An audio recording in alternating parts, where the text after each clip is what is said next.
The late afternoon sun hung low over the rolling hills of Napa Valley, casting a rich, amber glow across the endless rows of Cabernet Sauvignon grapevines. At the heart of the estate stood the Rossi Winery, a historic stone structure built by hand 3 generations ago, its ivy-covered walls holding the secrets of the finest independent vintages in California. Inside the cool, dim sanctuary of the main tasting room, Vincent Rossi stood behind the polished, mahogany bar. At 65, his skin was weathered by decades of shared labor with the earth, his hair a thick mane of silver, and his dark eyes holding the unyielding focus of a master craftsman. He was carefully swirling a deep crimson liquid in a crystal glass, evaluating the legs and catching the complex notes of blackberry, oak, and earth. For Vincent, wine wasn't a product. It was an art form, a slow, meticulous legacy passed down through his bloodline. It was a life of quiet dignity. The serene atmosphere of the tasting room was abruptly shattered by the aggressive crunch of tires on gravel outside. Through the heavy arched windows, Vincent watched a sleek, pristine white Tesla Model X slide to a halt directly in front of the private cellar doors, its falcon-winged doors automatically lifting like the wings of a predatory insect. Vincent didn't set his glass down. He watched with a tight, unreadable expression as 2 figures stepped into the warm valley air. Out stepped Christian Vance, a 34-year-old tech-millionaire who had recently made a fortune by selling a trendy, algorithm-driven food distribution app. Christian wore a crisp, designer casual suit, a luxury smartwatch that flashed under the sun, and an expression of supreme, unearned confidence.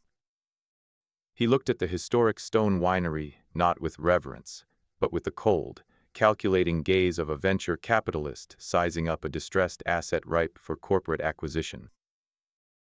Beside him was Sophia, Vincent's 24-year-old daughter. She was dressed in expensive boutique clothing, her eyes completely fixed on Christian, practically hanging on to his every movement. Sophia had spent the last 2 years in San Francisco, heavily blinded by the glitz of the tech elite, gradually drifting away from the mud, sweat, and traditional values of the family vineyard. Christian didn't knock. He pushed open the heavy double oak doors, the brass hinges groaning in protest. "Vincent," Christian called out, his voice echoing loudly against the stone walls, entirely devoid of the respect usually afforded to a master vintner. He didn't offer a traditional handshake. Instead, he walked straight up to the mahogany bar, placing a high-end digital tablet right over Vincent's pristine tasting menu. "We decided to skip the formal dinner tonight and drive straight down from the city. We have a massive, groundbreaking proposal to lay out before the harvest starts. It's time to bring this old-school operation into the 21st century." Sophia stepped in behind him, offering a brief, awkward wave to her father, her eyes instantly shifting to the ancient, dust-covered bottles displayed on the racks. "Hi, Dad. Christian has been working on this algorithm for months. It's a game-changer for the Rossi name." Vincent slowly set his glass down on the counter, the crystal making a sharp, clear ring in the sudden silence. The warm evening breeze drifting through the doors did nothing to melt the sudden frost in his chest. "Christian." "Sophia," Vincent said, his voice dropping into a deep, perfectly controlled baritone. "An unannounced arrival. And what exactly is this proposal that requires bypassing a family dinner?" "It's simple efficiency, Vincent," Christian said, tapping the screen of his tablet to display a series of aggressive, mass production charts and industrial supply chain diagrams. "The Rossi Reserve Your Signature, century-old red blend formula. It's an absolute goldmine that you're wasting on a tiny, boutique clientele. I'm prepared to buy the exclusive intellectual property rights to the recipe for $2 million cash. My automated manufacturing facilities in the valley can replicate the flavor profile artificially, mass producing over 1 million bottles a year. We'll flood the commercial supermarkets nationwide within 6 months." "Mass production," Vincent repeated the words slowly, the concept tasting like vinegar in his mouth. For a fleeting second, Sophia met her father's gaze. Through the dim, amber light of the tasting room, Vincent looked at his daughter, searching for a single spark of the little girl who used to help him stomp grapes, the girl who had inherited her mother's brilliant palate. But the spark was gone, entirely replaced by the hollow, ambitious reflection of the tech-bro culture Christian had wrapped her in. "Dad, think about the financial freedom," Sophia urged, her voice tight. "You wouldn't have to break your back in the fields anymore. Christian can scale this brand globally." "Scale it?" Vincent asked mildly, his eyes narrowing slightly. "By turning a living, breathing art form into a chemical formula sold in plastic-lined boxes at gas stations?" Christian let out a sharp, condescending laugh that rattled the nearby crystal decanters. "Oh, Vincent, always the stubborn traditionalist, always romanticizing the dirt. This is the modern market. Nostalgia doesn't pay the overhead. Now, where can we set up our laptops? We need to review the formal corporate transition documents before the legal morning deadline." Vincent smiled a slow, genuine crinkle at the corners of his eyes that had signaled the final closure of a negotiation back in his international distribution days. It was a smile that made Christian slightly stiffen for a fraction of a second, an ancient survival instinct warning the younger man that the old craftsman wasn't nearly as defenseless or slow-witted as he assumed, but Christian's overwhelming arrogance quickly smoothed over the suspicion. "Of course," Vincent said smoothly, gesturing toward the heavy wooden door that led to the private residential quarters upstairs. "Let me show you to the guest suite, so you can unpack." As Christian and Sophia walked up the creaking stairs, their hushed, intense arguments about profit margins, marketing rollouts, and board seats drifting down the stairwell, Vincent stepped back into the shadow of the grand archway. He slid his hand into the pocket of his linen vest, his fingers clicking the side button of his smartphone. The secure recording application had been activated the exact moment the Tesla's tires had touched his gravel driveway. Every whisper, every arrogant demand, and every disrespectful word was now being captured in high-definition audio. Vincent walked to the open double doors, looking out at the sun setting over his beloved vines, the sky bleeding into deep shades of purple and gold. The first 15 minutes of this family reunion had been profoundly educational. His daughter and her ambitious fiancé hadn't come to celebrate the legacy. They had come to butcher it for parts, believing in an aging craftsman clinging to tradition would be an easy target to isolate and crush. Vincent turned back to the mahogany bar, his jaw setting like granite. The clock had officially started ticking on their ambition, and Vincent knew exactly how the vintage would end. The thick stone walls of the downstairs cellar held a temperature that stayed a constant 55 degrees year-round, preserving the breath of centuries. As the muffled sounds of Christian and Sophia arguing about corporate equity floated down the oak staircase, Vincent walked deeper into the labyrinth of his barrel room. He bypassed the modern steel tanks and stopped in front of the large, French oak casks where the Rossi Reserve was currently resting, slowly pulling complex tannins and rich vanillin from the wood. Vincent rested his hand against the smooth, damp curve of a cask. His mind drifted back across 40 years of exhausting, passionate labor. Like his father and grandfather before him, he had learned that great wine required an absolute submission to time.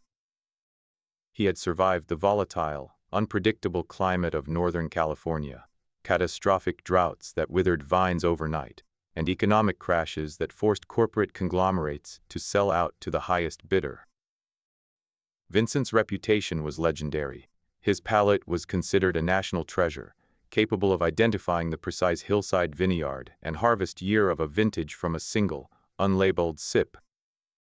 He had built an independent empire, turning down massive acquisition offers from international beverage monopolies, because he understood one fundamental truth. Once you sell the soul of the vine to a machine, you can never buy it back. He had protected the legacy of his ancestors, but as he stared into the shadows of the barrel room, a bitter ache tightened in his chest. He had saved the winery, but he had lost his daughter. Vincent remembered Sophia when she was just a little girl, running through the rows of vines in her overalls, her hands stained deep purple from crushing small grapes into a wooden bucket. She used to look up at him with wide, curious eyes and say, "One day, Daddy, I'm going to make a wine that makes the whole world smile."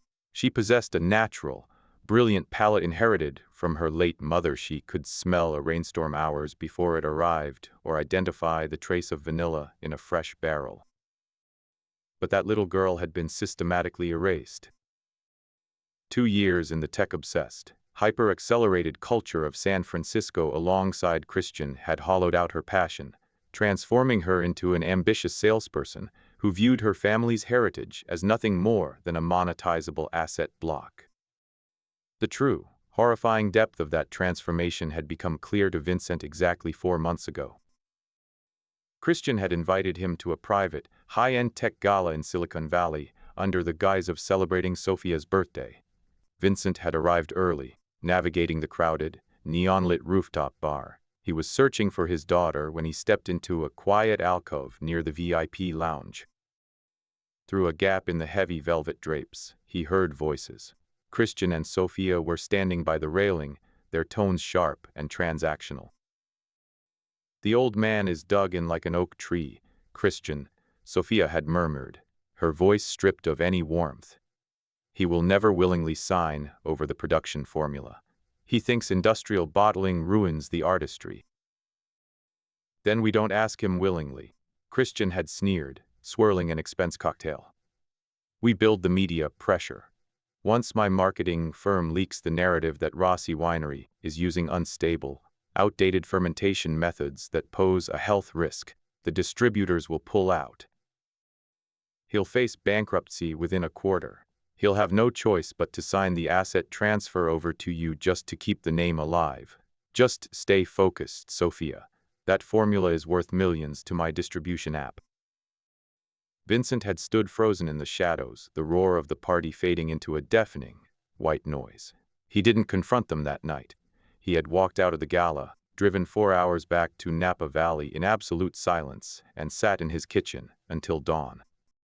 The pain of the betrayal had been agonizing, but as the sun rose over his vines, the survival instincts of a veteran businessman overrode the grief. He realized he was no longer just a father, he was a target, and he needed to prepare for war. Now, standing in the dim light of the cellar, Vincent looked at a hidden cabinet built into the old brickwork. Inside rested a secure, encrypted hard drive connected to a series of advanced digital thermal sensors and audio monitoring devices he had discreetly installed throughout the winery after that fateful night in Silicon Valley. He plugged the drive into a small monitor. He scrolled past the daily logistics logs and opened a secure file transmitted by a private investigation firm in San Francisco. The documents contained a terrifying paper trail. Christian had recently paid a massive retainer to a highly controversial, corrupt food safety consultant named Dr. Charles Thorne. According to the private investigator's notes, Thorne was currently fabricating a fraudulent, scientific report claiming that the traditional wood cask fermentation process utilized at the Rossi Winery produced a dangerous level of natural toxins, rendering the wine unfit for commercial sale. It was the exact smear campaign Christian had threatened at the gala, calculated corporate assassination designed to force Vincent into financial ruin. Vincent closed the laptop, his face hardening into an unyielding mask of stone. Christian and Sophia believed they were dealing with an isolated, aging farmer who would panic at the first sight of a legal threat or a negative press release. They had absolutely no idea who they were dealing with. Vincent reached into his vest, verified that his phone was still capturing the audio from the residential wing upstairs, and walked back toward the staircase. The trap had been set, the elements were fermenting, and Vincent was going to ensure that this particular vintage of ambition turned completely to poison in their mouths. The 2 weeks following the arrival of Christian and Sophia were defined by an eerie, calculated silence. Christian spent his days huddled in the winery's library, pacing back and forth with his smartphone pressed to his ear, orchestrating his next corporate maneuver. Sophia drifted through the estate like a ghost, avoiding the vineyards she once loved, her eyes glued to her tablet as she managed the public relations rollout for a launch that hadn't even been authorized. Vincent maintained his routine with an iron discipline, waking up at dawn to check the sugar levels of the grapes and inspecting the automated irrigation lines. He treated his guests with a cold, formal hospitality, serving them dinner in silence, while the secure recording app in his pocket logged every ambient sound, every whispered strategy, and every arrogant assumption. The storm officially broke on a Tuesday morning. Vincent was behind the mahogany bar of the tasting room, polishing a set of vintage crystal stemware, when the heavy oak doors were violently pushed open.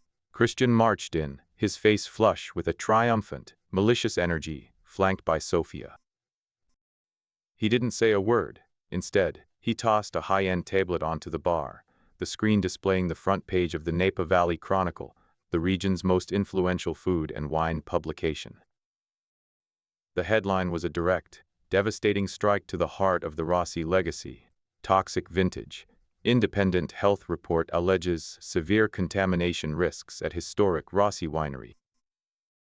"It's over, Vincent," Christian said, his voice ringing with a cold, corporate finality as he crossed his arms. The article went live 10 minutes ago. It features a comprehensive, multi-page scientific study signed by Dr. Charles Thorne, a top food safety consultant. The data shows that your traditional, unregulated French oak casks are harboring dangerous levels of natural mold toxins and chemical impurities. The distributors are already panicking. Within the hour, every major restaurant and boutique wine shop, from San Francisco to New York, is going to freeze their orders of the Rossi Reserve. Sophia stepped forward, her voice tight, rehearsed, and utterly devoid of real emotion. "Dad, you have to look at the reality of this. The brand is going to be completely ruined by noon. Christian's legal team has already drafted the emergency asset protection documents.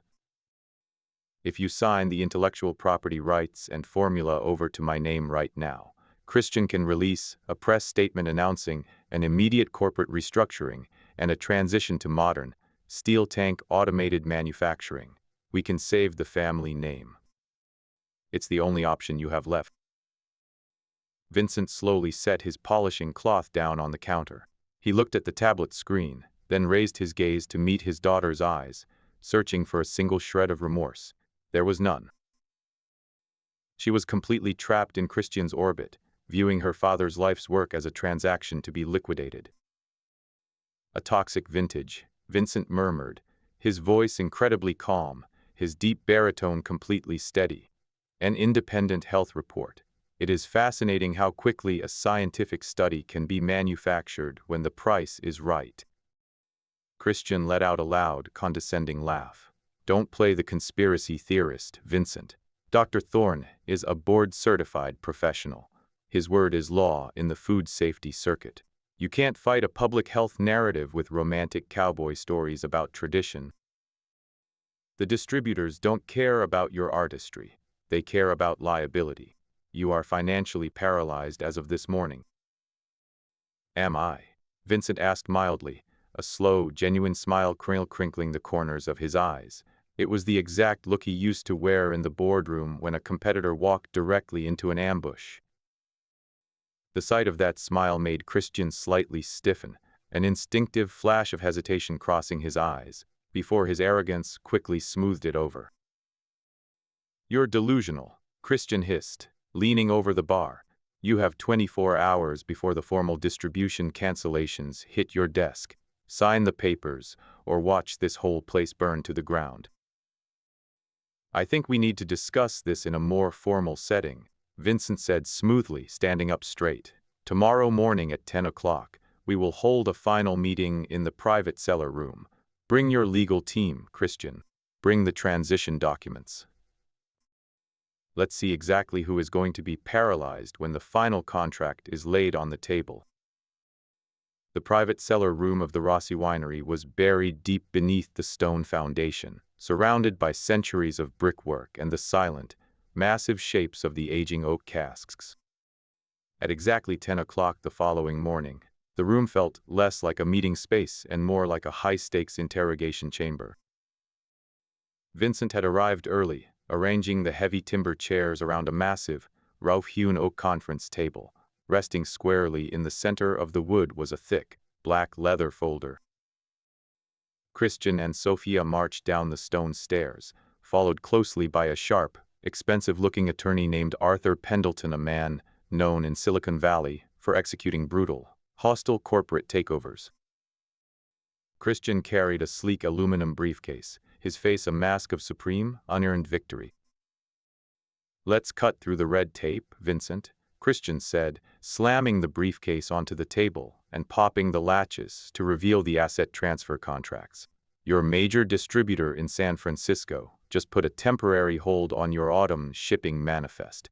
The pressure is working. Sign the formula rights over to Sophia, and my firm will immediately wire $1 million advance to stabilize the winery's operational accounts." Vincent didn't look at the contracts. He stood at the head of the table, his silver hair catching the dim light of the overhead lanterns.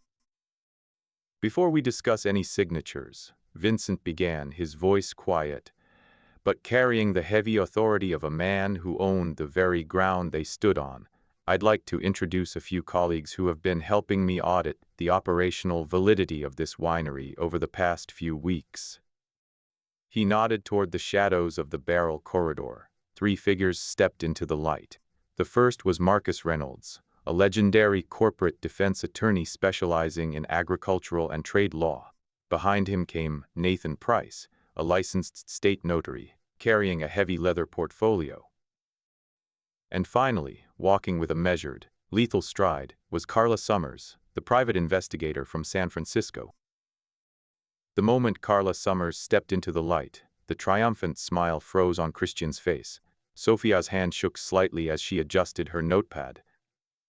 "Please." Vincent gestured to the timber chairs. "Sit down. We have a great deal of data to review before anyone signs anything." Carla Summers didn't waste a second. She stepped forward, opened the black leather folder on the table, and slid a high-resolution financial spreadsheet directly in front of Christian. "Let's talk about simple efficiency, Mr. Vance," Carla said, her voice entirely detached, professional, and chillingly calm. "I ran a deep forensic sweep on your food distribution application's parent company in San Francisco. Your trendy, algorithm-driven app is currently carrying $31,000 in immediate credit card debt, an auto loan that is 3 months past due, and a short-term corporate bridge loan from an online lender at an astronomical 23% interest rate.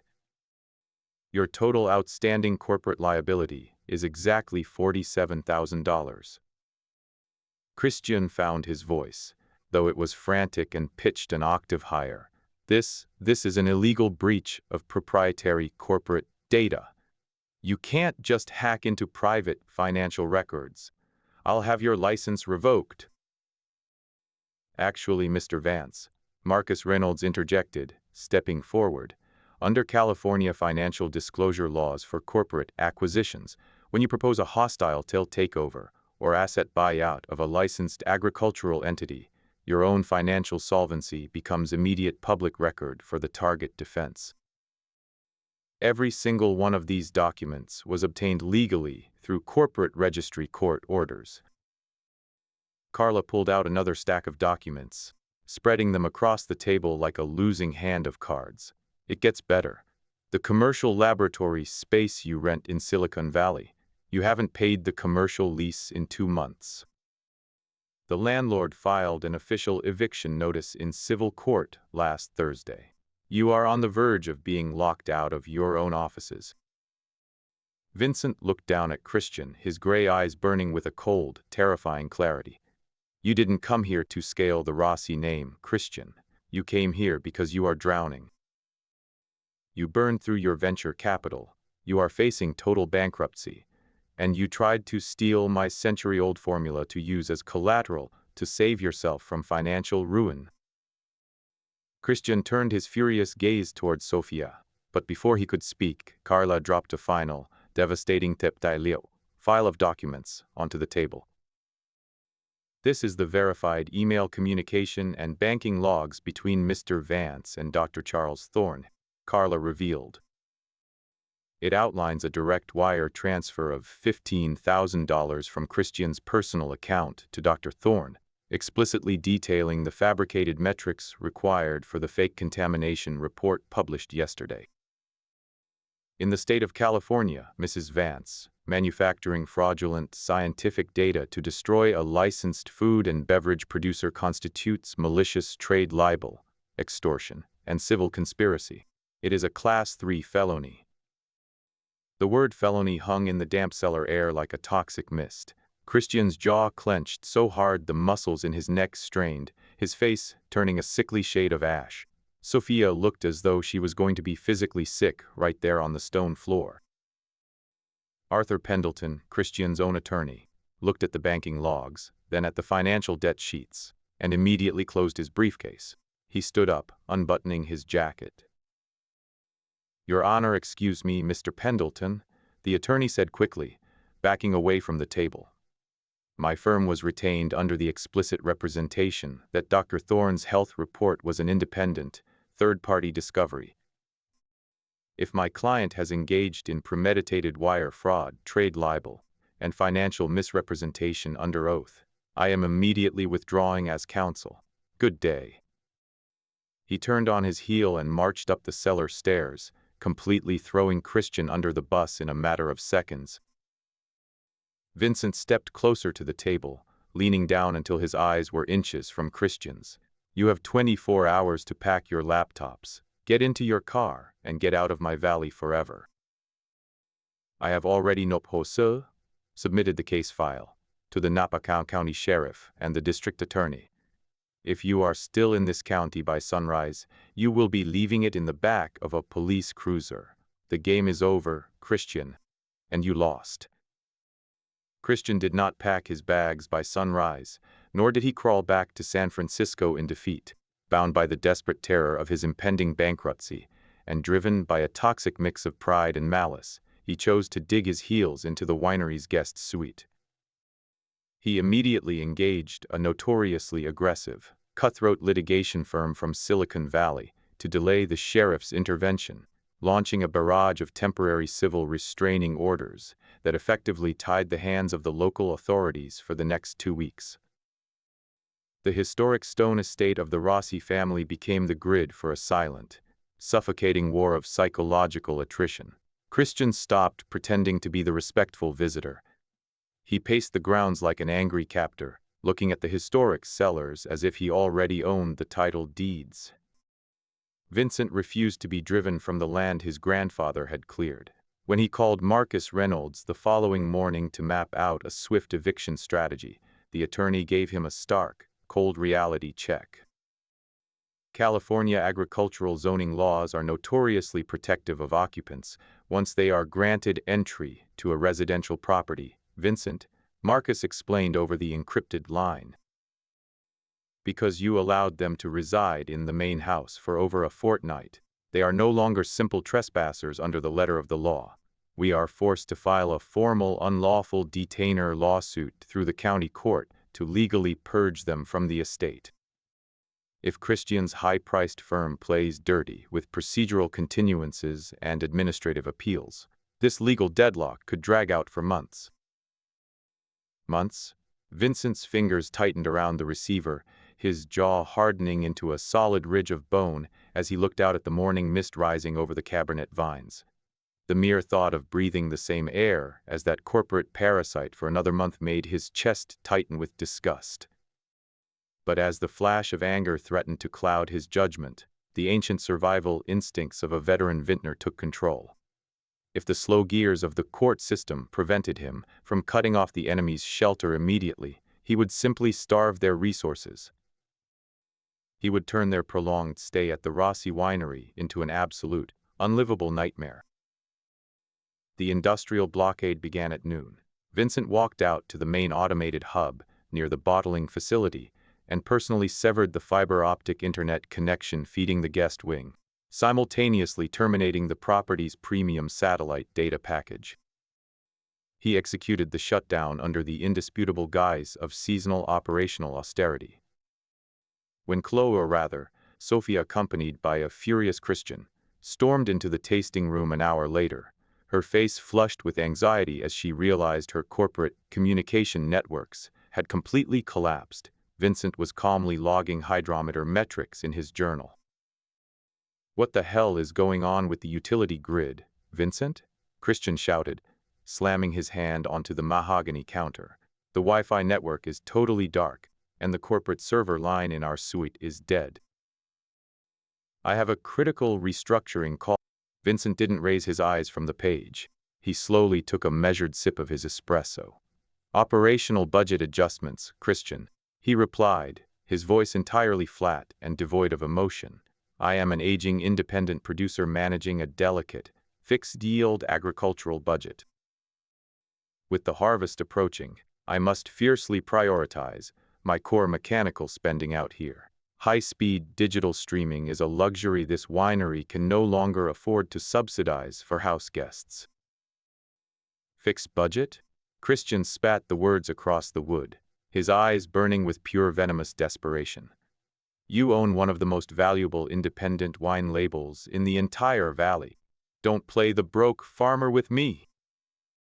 And I intend to protect every single dollar of that legacy until the day I am buried in this soil," Vincent said, finally lifting his cold, dark gaze to lock onto Christian's eyes. "Unlike the tech entrepreneurs in San Francisco, Christian, I actually know how to preserve capital and survive within my actual operational revenue." The look of helpless, suffocating fury on the young man's face was worth every ounce of the stress. Next came the total rationing of the estate's domestic supplies. Vincent stopped stocking the main kitchen with groceries for the household. The industrial double-doored refrigerator, usually overflowing with fresh valley produce, prime artisanal meats, and imported cheeses, was systematically stripped bare. He installed a heavy-duty, commercial padlock onto the main walk-in pantry, storing his personal rations inside containers clearly marked with his own name in thick, permanent ink. "You are both fully grown, capable adults," Vincent told a hollow-eyed Sophia that evening when she hesitantly crept into the cellar office to ask what the plan for dinner was. "You are 24, Sophia, and your partner claims to be a millionaire. I am entirely confident the two of you can figure out how to sustain yourselves without relying on the provisions of my estate." Christian tried to fight back by driving his Tesla into town, purchasing a massive haul of high-end organic groceries, and attempting to use the winery's commercial-grade Viking kitchen to cook elaborate meals. Unfortunately for him, he quickly discovered that the ancient estate's internal infrastructure had suddenly developed a string of highly inconvenient, baffling mechanical malfunctions. The precise digital temperature calibration on the main commercial oven became wildly erratic, running scalding hot 1 hour, turning their food to charcoal, and refusing to rise above room temperature the next. The heavy-duty industrial garbage disposal in the kitchen sink began emitting a terrifying, metallic screech whenever the switch was flipped, rendering the washing area useless. Even the premium glass washer mysteriously leaked pools of gray, soapy water all over the hardwood floor midway through its cleaning cycle. Nothing Vincent did was inherently dangerous. He wasn't a criminal. But it was a psychological and administrative nightmare for a tech bro, and a spoiled girl who were accustomed to having their entire lives automated by an app. "You need to call a certified mechanical engineer to fix this broken kitchen immediately, Vincent," Christian roared one evening after thick smoke from a ruined meal triggered the fire alarms in the main hallway. "I will," Vincent murmured, not looking up from the logistics manifest he was auditing. "I'll get around to it whenever I find a free slot in my harvest schedule." The definitive stroke of Vincent's domestic warfare was the execution of a massive barrel cask rolling and cellar structural renovation project he had been delaying for 2 years. He contacted a local heavy labor contractor he had known for decades, a man who ran a rugged crew of cellarmen who understood the value of starting work bright and early. At exactly 6 a.m. the following Monday, a flatbed truck loaded with empty iron-hooped barrels, industrial jacks, and heavy timber scaffolding roared into the courtyard. A crew of 6 men began moving massive, 200-liter oak casks directly beneath the floorboards of the guest wing. Within minutes, a deafening, rhythmic symphony of dropping timber, echoing iron hammers, and heavy mechanical rolling reverberated through the stone rafters. The violent acoustic vibrations rattled the antique light fixtures in Christian's room, making sleep completely impossible. The brutal, unyielding noise continued from dawn until dusk 6 days a week. "Sorry about the operational racket, son," Vincent told a miserable, shaking Christian one morning in the courtyard. Christian looked like a ghost. Deep, dark bruises hung under his bloodshot eyes, and his hands trembled so violently he could barely hold his travel mug. But a master vintner must maintain the integrity of his aging cellars. This entire estate is going to appreciate drastically in value once the structural foundations are reinforced. You'd want that asset protected, right?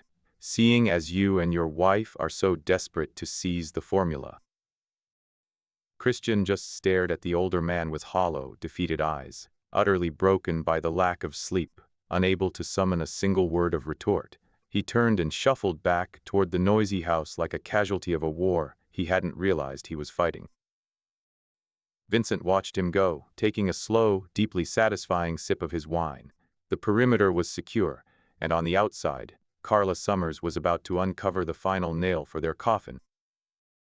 While the psychological siege ground Christian down within the stone walls of the estate, Carla Summers was digging through the deep, hidden records of the food safety industry across California.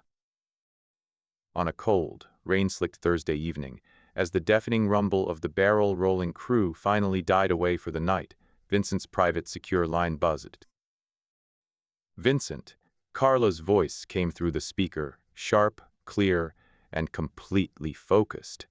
"I've pulled the digital and financial records of Dr. Charles Thorne from the state registry. We have crossed into a very dark territory, and you need to hear this immediately."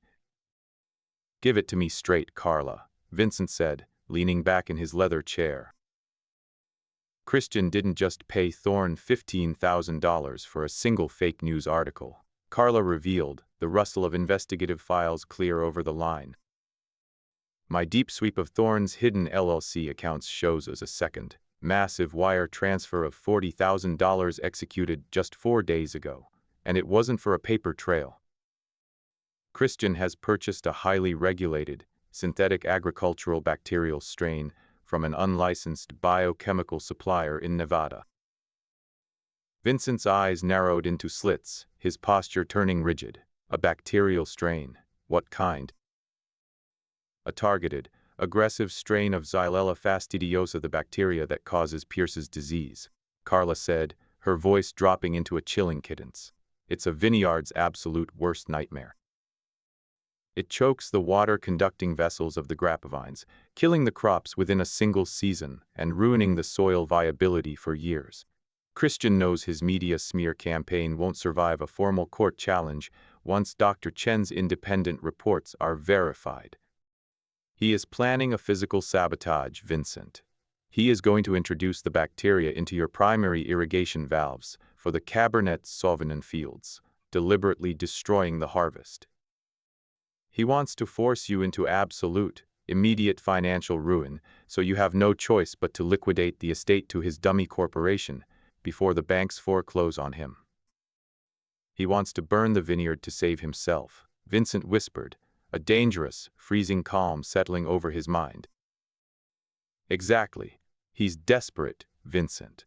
His corporate eviction in San Francisco hits next week, and his creditors are closing in. He isn't playing a long game anymore. He's going to strike the irrigation lines under the cover of the storm system moving into the valley tomorrow night." Vincent thanked Carla, hung up the line, and sat in the total darkness of his office for an hour. He looked out the window at the endless rows of vines his grandfather had planted, vines his mother had harvested, the very soul of the Rossi name.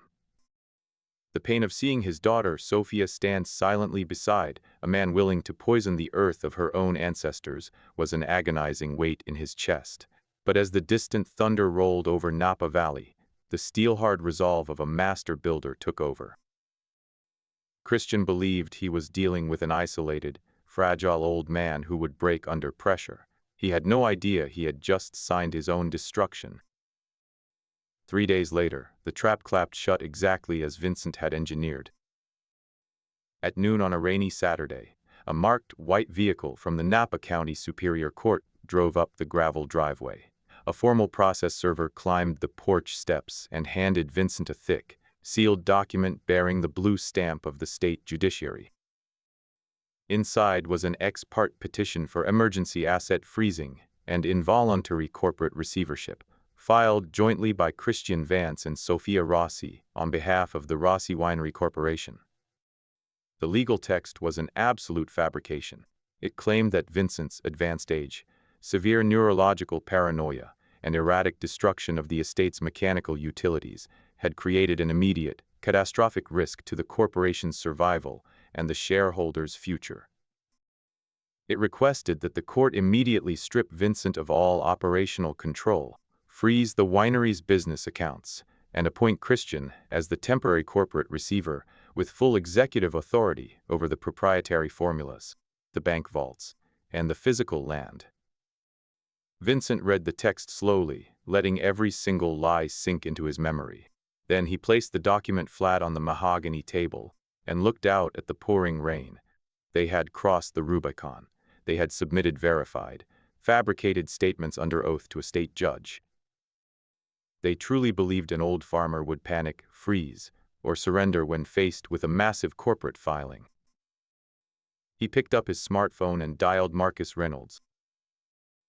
"The petition has been served," Vincent said, his voice as immovable as the stone walls around him. "Emergency corporate receivership. They've officially filed the paperwork." A brief pause followed on the other end of the line. When Marcus spoke, his tone was razor-sharp and filled with a predatory satisfaction. "Perfect. They have legally walked right onto the gallows, Vincent. They have committed definitive perjury and corporate fraud under oath. We no longer have to play defensive games within the house. Pack your files and get down to the county courthouse. It's time to unleash the counter-strike." Vincent looked out the window at the rain hammering the valley. High above the storm clouds, the memory of the Golden Hawk circled his mind, patient, calculating, and utterly lethal. "I'm already on my way," Vincent said, his jaw tightening into iron. "Call Carla. Call the sheriff. Let's show these corporate thieves what happens when you try to poison the life of a man who built his empire from the very dirt they are trying to steal." The corporate district of San Francisco felt cold and transactional compared to the sun-drenched valleys of Napa, but for Vincent, it was the anvil where the weapon to destroy his enemies would be forged. For a week, he remained holed up in a secure hotel suite near the financial district, undergoing an exhaustive battery of neurological and physical examinations. Marcus Reynolds had arranged for a comprehensive, independent evaluation at a premier neurological institute in the city.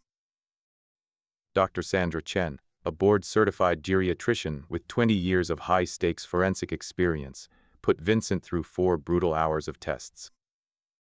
There were memory retention grids, complex logical reasoning exercises, physical coordination tests, advanced blood work panels, and high-resolution brain scans. When the final results were compiled, Vincent sat across from Dr. Chen in her quiet, sterile office. She looked up from the medical folder with a thin, genuinely impressed smile. "Mr. Rossi," Dr. Chen said, tapping the documents, "I wish half of my patients 20 years younger than you possessed this level of cognitive acuity. Your neurological function scores land squarely in the 98th percentile for your age demographic. Your short-term and long-term memory metrics are pristine, and your executive decision-making skills are incredibly sharp. There is absolutely no clinical trace of dementia, Alzheimer's, or any other cognitive degradation whatsoever. Will you be willing to swear to those findings under oath in front of a district judge?" Vincent asked, his voice low and deliberate. "I'll do more than that," Dr. Chen replied confidently. I will bring the raw diagnostic data to the stand myself. This paperwork isn't just an opinion. It's a scientific fact. Vincent walked out of the clinic feeling a profound sense of relief, but the war was only half won. While he was securing his medical fortress, Carla Summers had been tracking the digital and financial ruins of Christian's company, a paper trail that would turn their defense into a lethal criminal prosecution. The following morning, Vincent met Marcus and Carla in the firm's main conference room. The floor-to-ceiling windows showed the sprawling highway below, but Vincent's focus was entirely on the laptop screen Carla had spun toward him. "We knew they were desperate, Vincent, but we didn't realize they were completely underwater," Carla explained, pointing to a highlighted financial spreadsheet. "I ran a deep forensic sweep on Christian's personal banking accounts, credit histories, and corporate ties in San Francisco. It is an absolute disaster." She scrolled through the red, bleeding numbers. They are carrying $31,000 in high-interest debt across 4 separate maxed-out credit cards. They have an auto loan on that luxury Tesla that is currently 3 consecutive payments behind, putting them at risk of immediate repossession. They even took out a predatory personal loan from an online lender for $4,000 at an astronomical 23% interest rate. Their total outstanding personal and corporate debt is exactly $47,000. Vincent let out a low, grim whistle. They aren't just greedy, they're drowning. It gets even tighter, Carla continued, switching tabs to a legal notice. Their high-end apartment lease in downtown San Francisco. They haven't paid a single dollar of rent in 2 months. Their landlord filed a formal eviction notice in housing court just last week. They are on the verge of being thrown onto the street. Suddenly, the frantic, aggressive arrival at the winery made absolute, chilling sense. This wasn't an organized corporate expansion. It was a desperate, chaotic survival play. They had burned through every safety net they possessed, and they were clinging to Vincent's $5 million estate like a life raft in a hurricane. Marcus Reynolds nodded grimly, tapping his pen against the oak table. "This gives us a definitive motive to present to Judge Catherine Holloway. It completely transforms their narrative of corporate restructuring into a calculated, desperate scheme to commit massive financial fraud." "What is our immediate legal move, Marcus?" Vincent asked, his jaw tightening. "We aren't just filing an opposition to their temporary receivership request," Marcus said, a cold, predatory smile spreading across his face. "We are filing a massive counter-petition. We are going on a full criminal offensive. We are alleging malicious harassment, civil conspiracy, and the attempted exploitation of an at-risk elderly adult, which, under California Penal Code, is a Class 3 felony. We are demanding a permanent injunction, immediate eviction from your property, and a total referral of the case file to the county sheriff for criminal prosecution." Vincent looked at the stack of documents, the medical clearance from Dr. Chen, and the financial ruin of his daughter's fiancé. He felt the phantom scent of soil in his nose, the old instinct that told him a structure was about to collapse completely. "File it," Vincent said, standing up and adjusting his vest. "Let's head back to the valley. The hearing is in 3 days, and I want to be sitting in that courtroom when they realize the ground has completely opened up beneath their feet." The morning of the emergency hearing arrived under a heavy, charcoal-gray California sky, the distant rumble of thunder echoing over the vineyards like artillery fire. Vincent sat quietly at the plaintiff's table inside the Napa County Superior Court, his hands clasped over the polished wood. Marcus Reynolds sat to his right, his eyes scanning the courtroom with cold precision. Behind them, across the aisle, sat Christian and Sophia. Christian was dressed in a sharp designer suit, his face a rigid mask of unyielding confidence. He still believed he held the upper hand, whispering aggressively into the ear of his litigator, Randall Morgan, a man known for executing brutal corporate asset seizures. Sophia sat beside him, staring blankly at her own hands, her face pale and entirely devoid of life. Judge Catherine Holloway presided over the bench. She was a silver-haired woman in her late 60s, known throughout the state for her razor-sharp legal mind and her absolute intolerance for courtroom theatrics. She adjusted her glasses, peering down at the thick stacks of filings before her. We are here today to hear the matter of the emergency petition for corporate receivership filed against the Rossi Winery. Judge Holloway began, her voice echoing clearly through the silent room. Mr. Morgan, as counsel for the petitioners, you have the floor. State your case for immediate asset freeze and temporary management transfer. Randall Morgan rose smoothly, buttoning his jacket with practiced grace. Thank you, Your Honor. My clients, Christian Vance and Sophia Rossi, have taken this incredibly difficult step out of profound, painful necessity. Over the past 6 months, they have witnessed a severe, erratic degradation in Mr. Vincent Rossi's cognitive abilities. He has exhibited extreme paranoia, cutting off vital digital infrastructure, isolating himself from his family, and demonstrating a dangerous, unstable approach to managing a historic agricultural estate. We believe it is in the absolute best interest of the corporation to freeze all financial accounts immediately until a temporary receiver can secure the business. Your Honor, Marcus Reynolds interrupted, rising calmly from his chair before Morgan could even take his seat. Before opposing counsel continues his narrative, I would like to submit a comprehensive medical evaluation that completely and fundamentally hollows out the entire basis of their petition. Judge Holloway raised an eyebrow. Present it, Mr. Reynolds. Marcus stepped forward, handing copies of Dr. Sandra Chen's forensic neurological report to the judge and a visibly startled Randall Morgan. This is a full cognitive assessment conducted less than 72 hours ago by Dr. Sandra Chen, one of the top geriatric specialists in the state. Her clinical findings are absolute. My client's cognitive function ranks in the 98th percentile for his age group. His memory, reasoning, and executive faculties are flawless. There is zero evidence of dementia or impairment. This petition is not based on medical concern, Your Honor. It is based on a calculated lie. The color visibly drained from Randall Morgan's face as he scrambled to scan the data pages. Christian sat up straight, his eyes widening in sudden, manic panic. This is highly irregular, Your Honor, Morgan stammered, his polished demeanor fracturing.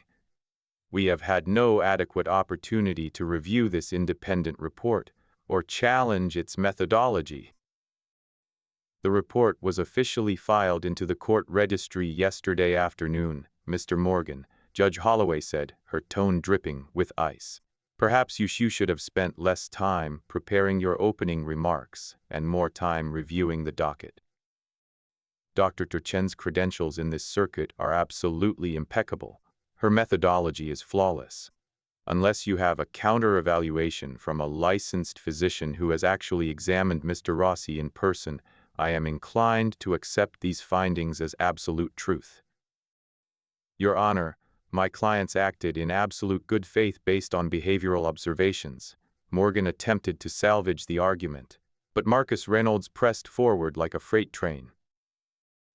Good faith, Mr. Morgan, Marcus countered loudly, turning to face the defense table. Let the record show our counterpetition. We have submitted verified financial records, proving that the petitioners are currently facing immediate eviction from their home, drowning in over $47,000 of high-interest debt, and are facing total financial ruin. Furthermore, we have submitted digital and biophysical logs proving that Mr. Vance spent the last 6 months doctor shopping across California, attempting to manufacture a fraudulent dementia diagnosis for financial gain. More severely, we have submitted physical and biometric evidence to the authorities indicating an active, malicious conspiracy to sabotage the winery's primary irrigation lines with agricultural biological agents. This wasn't an act of good faith. This was a calculated, criminal attempt to exploit an at-risk elderly adult and extort a historic estate, a Class 3 felony. The courtroom fell into an absolute, Suffocating silence. The weight of the legal evidence shattered whatever composure Christian had left. He leaned forward, his face contorting with rage, and hissed a string of frantic, panicked curses at his attorney. Randall Morgan looked at the medical data, then at the financial records, and finally at his own client. He realized within a fraction of a second that he had been brought into a legal suicide mission. "Your Honor," Morgan said quickly, raising his hands in a defensive gesture. "My firm was retained under the explicit representation that these claims were medically verified by the family. If there has been any misrepresentation or withholding of material facts by my clients regarding their financial motives or medical history, I had absolutely no prior knowledge of it. I acted entirely in reliance on what Mr. Vance provided." He was throwing Christian under the bus, completely and systematically, right in open court. Christian stood up violently, his chair scraping loudly against the floor. "That is a lie. You told me you could make this work. You said we could freeze his accounts within a week. This is ridiculous. We are his family. I was only trying to protect my fiancé's rightful inheritance from an old, senile man who—" "Mr. Vance, sit down immediately." Judge Holloway's gavel came down with a thunderous crack that echoed like a rifle shot through the room. "One more outburst from you, sir, and I will have the bailiff place you in immediate criminal contempt. You will speak only through your counsel, or you will not speak at all." The judge stared down at Christian with an expression of pure, unadulterated disgust. She studied the financial printouts and Dr. Chen's report for one final, agonizing minute. "The court finds the emergency petition for receivership to be entirely without merit, completely fraudulent, and maliciously filed," Judge Holloway declared, her voice ringing with absolute finality. "The petition is denied with prejudice. Western agricultural stability relies on the integrity of our landholders, not the machinations of failed corporate operators. Given the overwhelming evidence of premeditated financial deception and medical manipulation, I am officially referring the matter of Christian Vance to the District Attorney's Office for immediate criminal investigation into corporate fraud, attempted exploitation of an elder adult, and filing false statements under oath." The gavel came down for the final time. Crack. The aftermath was a swift, silent demolition. Christian was detained by court security for questioning before he could even reach the elevators. Unable to afford top-tier legal representation, he accepted a plea deal to avoid the maximum prison sentence, receiving 4 years of intensive felony probation, a $15,000 restitution order to cover Vincent's legal fees, mandatory completion of a financial crimes rehabilitation program, and a permanent, legally binding restraining order that barred him from ever stepping foot within 50 miles of the Rossi Winery. Randall Morgan faced a formal investigation by the California Bar Association, surrendering his corporate practice license 3 months later to avoid total disbarment. As for Sophia, the prosecutor dropped all potential conspiracy charges after she agreed to cooperate fully and testify against Christian, providing the state with the full digital trail of the conspiracy. But the damage to her relationship with her father was absolute. On the morning of her departure from the estate, Sophia stood in the kitchen, a packed duffel bag at her feet. She looked small, deflated, and completely stripped of her arrogant San Francisco veneer. She stared out the window at the rolling hills, her hands trembling as she held a cold cup of coffee. "The car is packed, Dad," Sophia murmured, not turning around. "I'm heading back to the city. The tech circles, they don't want anything to do with me now. I talked to a local bistro in Oakland. I'm starting as a line cook next Monday. Prepping vegetables, washing pans, handling the line. Starting from the bottom, the way you did." "Good," Vincent said, his voice quiet, steady, and devoid of the old warmth, yet lacking any remaining anger. Sophia finally turned around, her eyes red-rimmed and filled with a desperate, heavy sorrow. Do you think there's any chance for us? For a relationship? Down the road?" Vincent looked at his daughter, really looked at her. The little girl who used to run through the rows of vines, with deep purple stains on her overalls, was buried deep beneath the wreckage of the last 2 years. "The door isn't locked forever, Sophia," Vincent said deliberately. "I told you that before, but you need to earn your way back into this family. Start by fixing your own life. Pay off your debts. Rebuild your own self-respect and connection to the earth. Come back to this vineyard in 1 year as a completely independent woman who has found her own soul, and we'll talk." Sophia nodded slowly, a single tear cutting through her pale cheek. "1 year.